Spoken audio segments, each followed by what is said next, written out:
Hello everyone, how are you all? Hopes all are fine. So guys, आज हम करने वाले हैं ऑर्गेनिक केमिस्ट्री के एमसीक्यूज क्वेश्चंस. तो यहाँ पे मैंने इसके 29 क्वेश्चंस लिए हैं और गाइस ये अब लास्ट चैप्टर रह गया है. बस इसी चैप्टर के एमसीक्यूज क्वेश्चंस रह गए हैं, बाकी सभी के एमसीक्यूज क्वेश्चंस हो गए हैं, है ना. तो अगर जिसने बाकी चैप्टर के एमसीक्यूज नहीं देखे हैं तो वो गाइस वो उस वीडियो को जाकर देखे. साथ में सभी चैप्टर्स के प्रीवियस ईयर्स के क्वेश्चंस भी हमने कर लिए हैं. तो अगर किसी ने प्रीवियस ईयर्स के क्वेश्चंस नहीं देखे हैं तो आप चैनल की प्लेलिस्ट में जाएंगे तो वहां पर आपको प्रीवियस ईयर्स के क्वेश्चंस भी मिल जाएंगे. तो चलिए गाइस, बिना टाइम वेस्ट करे क्वेश्चंस करना स्टार्ट करते हैं. So the first question is which is the incorrect statement. आपको इनकरेक्ट स्टेटमेंट बताना है यहाँ पर. ऑल ऑर्गेनिक कंपाउंड्स, गाइस जितने भी ऑर्गेनिक कंपाउंड्स होते हैं वो क्या होते हैं, तो आपको यहाँ पे इनकरेक्ट स्टेटमेंट बताना है. Contain carbon as an essential element, ये वाला स्टेटमेंट सही है. Have high melting and boiling point, नहीं गाइस ये वाला जो स्टेटमेंट है वो गलत है, बट बाकी के भी हम पढ़ लेते हैं. हैव कोवेलेंट बॉन्ड, ये ठीक है. आर इनसॉल्युबल इन वाटर, ये भी ठीक है. तो गाइस जो इनकरेक्ट स्टेटमेंट है इसमें वो कौन सा है? बी वाला, that it have high melting and boiling point. जो ऑर्गेनिक कंपाउंड्स होते हैं उनका मेल्टिंग पॉइंट और बॉइलिंग पॉइंट हाई नहीं होता बल्कि लो होता है ना. चलिए आगे देखते हैं. A saturated hydrocarbon having 6 carbon atom is called. guys saturated hydrocarbon बताना है. saturated मतलब alkanes होते हैं saturated. अब जिसमें 6 carbon atom हो तो 6 के लिए hex word यूज करते हैं, तो यहाँ पर आ जाएगा hexane. तो ऑप्शन हो जाएगा सी. Then next, isomers of an organic compounds have, guys जो isomers होते हैं organic compound के वो क्या होते हैं? have same chemical formula, yes ये ठीक है. डिफरेंट स्ट्रक्चर फॉर्मूला, ये भी ठीक है. Different physical and chemical properties, ये भी ठीक है. तो गाइस यहाँ पर आ जाएगा D option, that is all of these, क्योंकि सारी ऑप्शन ठीक है. देन नेक्स्ट है C3H8 is the formula of gaseous hydrocarbon. The formula of the another gaseous hydrocarbon of the same series having 5 carbon atom. Guys same series का ही बताना है. अब आपको ये देखना है कि जो ये C3H8 है ये एल्केन का है, एल्कीन का या एल्काइन सीरीज का है. तो देखिए C3H8 है यहाँ पर, तो ये किसका हो गया? एल्केन सीरीज का हो गया. तो एल्केन का आपको 5 कार्बन आटम का बताना है, दैट इज पेंटेन हो गया. तो पेंटेन का जो फॉर्मूला होता है दैट इज C5H12. तो यहाँ पे देख लीजिए C5H12 कौन सा है, तो ये आ जाएगा ए ऑप्शन. ठीक है, चलिए आगे मूव ऑन करते हैं. Now fifth question, Which one among the following is the hydrocarbon of alkyne series? Guys alkyne series का आपको हाइड्रोकार्बन बताना है. तो alkyne का जो जनरल फॉर्मूला होता है दैट इज CnH2n-2 है ना. तो देख लीजिए यहाँ पर कि alkyne सीरीज का कौन सा हो जाएगा. तो गाइज यहाँ पर आ जाएगा डी ऑप्शन C2H2 है ना. ये होता है alkyne सीरीज का, दैट इज इथाइन. चलिए next, Which one among the following is the hydrocarbon of alkene series? अब alkene का बताना है, तो alkene का जो जनरल फॉर्मूला होता है दैट इज CnH2n. तो देख लीजिए जिसमें ये जनरल फॉर्मूला लग रहा हो CnH2n, तो गाइस यहाँ पर आ जाएगा ए ऑप्शन. देखिए C4 है और H8 है, तो ये फॉर्मूला लग रहा है CnH2n वाला, तो यहाँ पर आ जाएगा A option. Then next, Which one among the following is the hydrocarbon derivative? Guys hydrocarbon का यहाँ पे आपको डेरिवेटिव बताना है ना. हाइड्रोकार्बन मतलब एल्केन, एल्कीन, एल्काइन नहीं बताने बल्कि उसका डेरिवेटिव बताना है. तो अगर आप यहाँ पर देखो तो डेरिवेटिव एक ही दिख रहा है, एल्कोहल वाला. जो एल्कोहल हो गया, अब OH लग गया तो वो क्या हो जाता है? डेरिवेटिव हो जाता है हाइड्रोकार्बन का, है ना. तो यहाँ पर आ जाएगा B option, that is C2H5OH, क्योंकि OH जो होता है फंक्शनल ग्रुप होता है किसके लिए? एल्कोहल के लिए. तो एल्कोहल क्या होता है? हाइड्रोकार्बन का डेरिवेटिव होता है ना. चलिए next, each member of the homologous series of an organic compound differ from the next member by. Guys जो डिफरेंट सीरीज, जो होमोलोगस सीरीज होती है उसमें जो डिफरेंट मेंबर्स होते हैं उसमें जो डिफरेंस होता है वो किसका होता है? CH2 का डिफरेंस होता है. तो यहाँ पर आ जाएगा C option, that is CH2.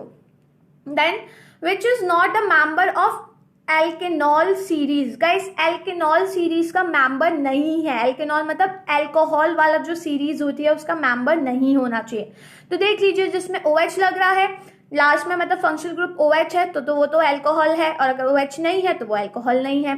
तो बाकी के अगर आप A और C एंड D ऑप्शन देखें तो इन तीनों में OH लग रहा है.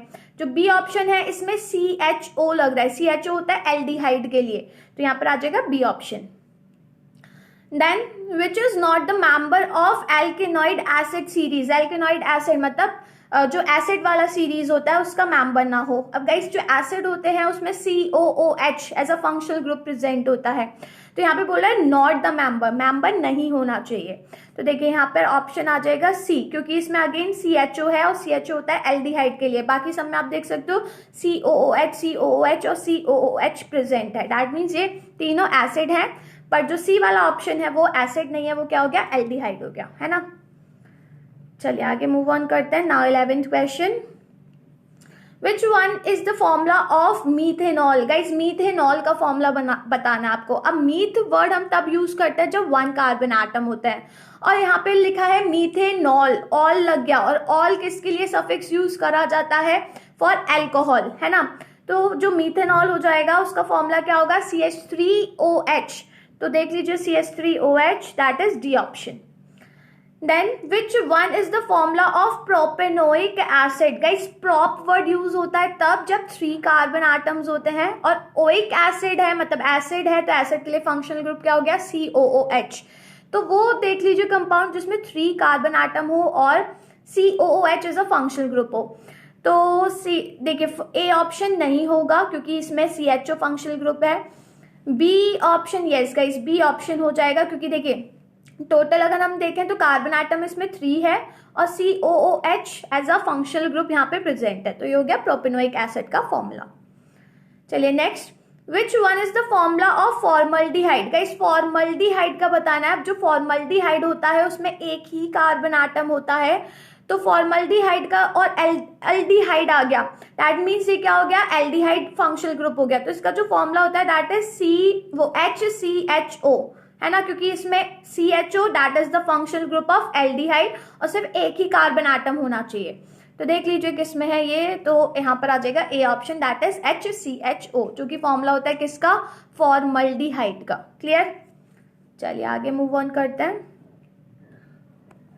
Now 14th question, the hydrocarbon which can form substitution compound only is। Guys जो substitution compound फॉर्म करते हैं वो कौन से करते हैं, एल्केन्स करते हैं, क्योंकि एल्कीन्स और एल्काइंस एडिशनल कंपाउंड फॉर्म करते हैं, सब्सटीट्यूशन करते हैं एल्केन। अब आप देख लीजिए इसमें से एल्केन कौन सा हो जाएगा। तो देखिए फॉर ए वाला ऑप्शन नहीं होगा, बी भी नहीं होगा, सी, यस गाइस यहाँ पर हो जाएगा सी ऑप्शन, क्योंकि C3H8 क्या हो गया, एल्केन हो गया, है ना, 3 कार्बन एटम है, तो ये क्या हो गया, प्रोपेन हो गया। Then next, the hydrocarbon which can form addition compound only. Guys addition compound alkene और एल्काइन शो करते हैं, है ना। अब आप देख लीजिए इसमें एल्कीन और एल्काइन कौन कौन से हैं। तो देखिए अगर हम ए ऑप्शन देखें तो ये एल्केन हो गया, बी ऑप्शन देखें तो एल्कीन हो गया, यस बी हो सकता है, सी देखें तो ये एल्काइन हो गया, एल्कीन और एल्काइन दोनों ही करते हैं, मींस बी एंड सी दोनों ही होगा। तो गाइस यहाँ पर आ जाएगा D option, that is both B and C. Then next, the molecular formula of chloroform is. Guys chloroform का जो मॉलिक्यूलर फॉर्मूला होता है दैट इज CHCl3, तो यहाँ पर आ जाएगा A option, CHCl3। Then next, when monochloroethane is hydrolyzed, it form। Guys जब monochloroethane हाइड्रोलाइज्ड होता है, monochloroethane क्या हो गया, C2H5Cl, दिस इज monochloroethane। अब इसको जब हाइड्रोलाइज करते हैं तो क्या फॉर्म होगा। अब गाइस जब हाइड्रोलाइज करेंगे तो यहाँ पर एल्कोहल फॉर्म होता है, और C2H5 मतलब यहाँ पे 2 कार्बन एटम का है, तो दैट मीन्स यहाँ पे क्या फॉर्म होगा, इथाइल एल्कोहल फॉर्म होगा। तो यहाँ पर आ जाएगा B option, that is ethyl alcohol, क्योंकि हाइड्रोलाइज जब करा जाता है तो एल्कोहल फॉर्म हो जाता है।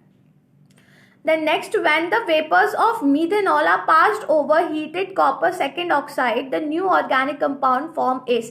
अब गाइस मीथेनॉल है, मीथेनॉल का फॉर्मूला क्या हो गया, CH3OH, है ना, ये हो गया मीथेनॉल।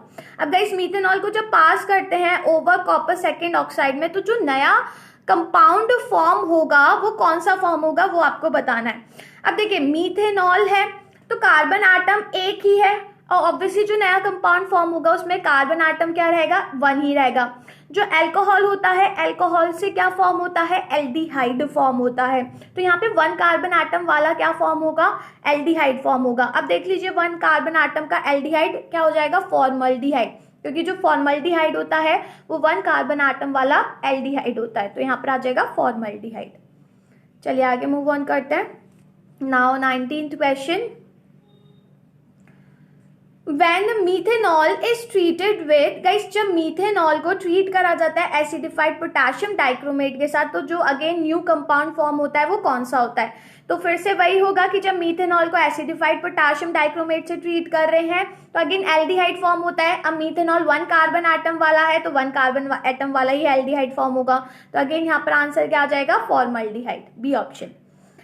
देन बोल रहा है 2 volume of ethane at STP will need oxygen at STP for complete combustion is, guys 2 volume है इथेन का। अब इथेन को जब ऑक्सीजन की प्रेजेंस में कंबशन होता है तो कार्बन डाइऑक्साइड और वाटर वेपर्स फॉर्म होते हैं। तो अगर आप बैलेंस करेंगे रिएक्शन को तो 2 वॉल्यूम 2 आएंगे इथेन के मॉलिक्यूल्स, और गाइस ऑक्सीजन को अगर हम देखेंगे तो ऑक्सीजन को जब आप बैलेंस करेंगे तो उसके 7 आएंगे, तो यहाँ पर आ जाएगा 7 वॉल्यूम, ठीक है, क्योंकि यहाँ पे आपको बैलेंस करके देखनी पड़ेगी इथेन की रिएक्शन O2 से, तो यहाँ पे फॉर्म होता है carbon dioxide and water vapours. जब आप बैलेंस करेंगे तो आप देखेंगे जो ऑक्सीजन नीडेड होंगे वो 7 होंगे, ऑक्सीजन के जो मॉलिक्यूल्स हैं वो 7 ऑक्सीजन चाहिए होंगे, है ना। Then next है the first member of homologous series of hydrocarbon having C double bond C, guys C और C कार्बन कार्बन एटम के बीच में क्या प्रेजेंट है, डबल बॉन्ड प्रेजेंट है, और डबल बॉन्ड एल्कीन्स में होता है। तो देख लीजिए किस कौन सा एल्कीन है यहाँ पर, तो गाइस एल्कीन यहाँ पर हो जाएगा इथीन। अब देखिए यहाँ पे मीथीन भी लिखा है, पर मीथीन कुछ होता नहीं है, क्यों, क्योंकि एल्कीन का जो फर्स्ट मेंबर होता है वो 2 कार्बन एटम से स्टार्ट होता है, तो यहाँ पर आ जाएगा सी ऑप्शन। देन आपको बताना है the first member of the homologous series of hydrocarbon having C triple bond C, guys triple bond present, okay, triple bond किस में होता है, एल्काइंस में होता है, तो यहाँ पे एल्काइंस कौन सा आ जाएगा, इथाइन आ जाएगा। अगेन देखिए ऑप्शन में यहाँ पे मिथाइन भी गिवन है, और मिथाइन कुछ होता नहीं है, क्यों, क्योंकि एल्काइन का भी जो फर्स्ट मेंबर होता है वो 2 कार्बन एटम वाला होता है, दैट इज इथाइन, तो यहाँ पर ऑप्शन आ जाएगा इथाइन। देन नेक्स्ट है Which one of the following will undergo an addition reaction? Guys, addition reaction alkenes and alkynes show करते हैं, तो देखिए प्रोपाइन शो करेगा एडिशन, प्रोपीन भी शो करेगा, प्रोपेन शो नहीं करेगा, दैट मीन्स यहाँ पे ए और बी दोनों शो करेंगे, तो ऑप्शन आ जाएगा D, that is both A and B. चलिए आगे मूव करते हैं। Now 24th question, 1 volume of ethene gas burn completely in oxygen. If the temperature and pressure of both gases is same, the volume of the oxygen required is. Guys, जब आप ethene को combustion करवाएंगे, means oxygen की presence में जब वो burn होती है गैस, तो उस केस में भी carbon dioxide gas and water का फॉर्मेशन होता है। तो अगेन आप जब बैलेंस करेंगे रिएक्शन को तो आप देखेंगे कि जो ऑक्सीजन की रिक्वायरमेंट होगी, ऑक्सीजन के जो मॉलिक्यूल्स चाहिए होंगे वो 3 मॉलिक्यूल्स चाहिए होंगे, क्योंकि यहाँ पर आपको बैलेंस करना होगा। इथीन की रिएक्शन O2 से करवाएंगे तो carbon dioxide and water vapours form होंगे। अगेन रिएक्शन को जब आप बैलेंस करेंगे तो जो ऑक्सीजन के मॉलिक्यूल्स चाहिए होंगे वो 3 मॉलिक्यूल्स चाहिए होंगे, तो यहाँ पर आ जाएगा 3 वॉल्यूम। देन नेक्स्ट है equal volume of ethene and hydrogen is at same temperature and pressure are passed through catalyst maintained at 300 degrees Celsius. When an addition reaction take place, the catalyst use, guys इस case में जो catalyst use होता है that is nickel। याद देखिएगा, बहुत important question है कि कौन सा catalyst यूज करा जाता है, तो निकल, तो यहाँ आ जाएगा D option. Then next to vapor density of air is 14.4, the ethine gas is, guys जो इथाइन गैस होती है वो एयर से लाइटर होती है, तो यहाँ पर आ जाएगा lighter than air. Then next question guys, now last 3 questions रह गए हैं, तो 27th question, hydrocarbon X is dissolved in carbon tetrachloride। Guys hydrocarbon X को हमने कार्बन टेट्राक्लोराइड में डिसॉल्व करा, जो सॉल्यूशन है X का इज एडेड टू, फिर ब्रोमीन सॉल्यूशन में ऐड करा, such that the reddish colour of bromine is not discharge. Guys जो ब्रोमीन का रेडिश जो कलर होता है वो हटा नहीं, है ना। तो आपको बताना है कि जो हाइड्रोकार्बन होगा वो कौन से किसको बिलोंग करेगा।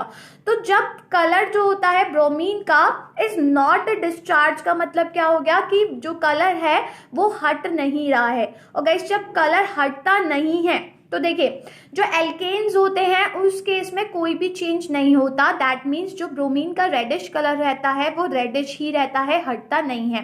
पर जब एल्कीन्स और एल्काइंस होते हैं वो ब्रोमीन का जो रेडिश कलर होता है उसको डिसअपियर कर देते हैं, मीन्स कलरलेस सॉल्यूशन फॉर्म हो जाता है। अब यहाँ पे कह रहा है is not discharge, that means जो ब्रोमीन का रेडिश कलर है वो हट नहीं रहा है। मीन्स कि कोई चेंज नहीं आ रहा, और कोई चेंज नहीं आता है तो वो कौन सी सीरीज में नहीं आता है, एल्केन्स की सीरीज में नहीं आता। तो यहाँ पर ऑप्शन आ जाएगा A, that is alkane. Then next में बोल रहा है a hydrocarbon X is dissolved in carbon tetrachloride, the solution X is added to again bromine solution। अब इसमें बोला है such that the reddish brown of bromine is discharged। That means guys यहाँ पे जो ब्रोमीन का रेडिश ब्राउन कलर है वो हट गया है, डिस्चार्ज मतलब वो हट गया है। तो आपको बताना है कि जो हाइड्रोकार्बन है वो कौन से ग्रुप को बिलोंग कर रहा है, कौन से हाइड्रोकार्बन को बिलोंग कर रहा है। तो ब्रोमीन का जो रेडिश ब्राउन कलर है वो हट गया है, that means colourless solution form हो गया है। और कलरलेस सॉल्यूशन एल्कीन्स और एल्काइंस दोनों ही हाइड्रोकार्बन्स में होता है, दोनों सीरीज में। तो यहाँ पर आ जाएगा एल्कीन्स भी आएगा और एल्काइंस भी आएगा, that means both B and C आएगा। तो यहाँ पर ऑप्शन आ जाएगा डी, दैट इज या तो इधर ए बी हो सकता है या फिर सी हो सकता है। Then the last question, a hydrocarbon X is dissolved in carbon tetrachloride, again carbon tetrachloride में dissolve करा, to the solution of X is added to। अब गाइस इसको ऐड कर रहे हैं pink colour solution alkaline potassium पर magnet में। अब देखिए जब पोटेशियम पर मैग्नेट में ऐड करते हैं तो जो पोटेशियम पर मैग्नेट होता है वो पिंक कलर का होता है। तो अगेन इसमें भी यही सेम चीज होती है कि जब एल्केन होता है तो जो पिंक कलर रहता है वो पिंक ही रहता है, मीन्स कोई चेंज नहीं आता जब एल्केन्स होते हैं। पर जब एल्कीन्स और एल्काइंस होते हैं तो अगेन जो पिंक कलर होता है वो हट जाता है और कलरलेस सॉल्यूशन फॉर्म हो जाता है। अब यहाँ पे आपको बताना है it is seen that the pink colour discharge. Guys जो पिंक कलर है वो डिस्चार्ज हो गया मतलब हट गया है। तो जो हाइड्रोकार्बन होगा एक्स वो क्या होगा, कौन सी सीरीज को बिलोंग करेगा। तो यहाँ पे एल्कीन्स और एल्काइंस दोनों ही हो सकते हैं क्योंकि दोनों ही केस में कलरलेस सॉल्यूशन फॉर्म हो जाता है। तो देखिए इथेन तो एल्केन हो गया तो ये नहीं होगा, प्रोपीन हो सकता है और इथाइन हो सकता है, दोनों ही हो सकते हैं क्योंकि ये एल्कीन हो गया और ये एल्काइन हो गया, तो दोनों में ये चीज होती है। तो यहाँ पर ऑप्शन आ जाएगा D, that is either be और सी, या तो बी हो सकता है या फिर सी हो सकता है। क्लियर। तो गाइस ये सभी क्वेश्चन हो गए ऑर्गेनिक केमिस्ट्री के। गाइस एग्जाम में जो सबसे ज्यादा वेटेज आता है वो ऑर्गेनिक केमिस्ट्री का ही आता है। ऑर्गेनिक केमिस्ट्री चैप्टर को बहुत अच्छी तरह प्रिपेयर करिएगा।